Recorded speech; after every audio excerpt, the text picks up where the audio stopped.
आज इथून संपूर्ण देशातल्या सेल्फ हेल्प ग्रुपना 2500 कोटी रुपये रिव्हॉल्विंग फंडचं देखील वाटप मोदीजींच्या हस्ते होते.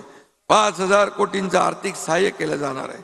मला हे सांगायला आनंद वाटतो की देशातल्या 3 कोटी लखपती दीदीमध्ये महाराष्ट्रातल्या देखील 25-50 लाखांपेक्षा जास्त दीदी लखपती झालेल्या असतील. याचंही समाधान या महाराष्ट्राला आहे. लखपती दीदी सारखी क्रांतिकारी योजना प्रगत देशातल्या महिलांच्या सर्वांगीण विकासात पथदर्शी ठरेल यात शंका नाही. आणि म्हणून उमेद अभियानाच्या 64 लाख कुटुंब आणि 6.5 लाख सेल्फ हेल्प ग्रुप काम करत आहेत.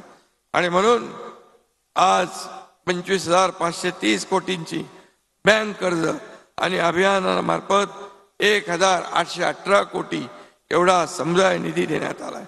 अनेक भगिनी पुढाकार घेऊन छोटे मोठे उद्योग करतायत. अमेझॉन, फ्लिपकार्ट अशा ई कॉमर्स प्लॅटफॉर्मवर त्यांना बाजारपेठ उपलब्ध करून देण्यात येते.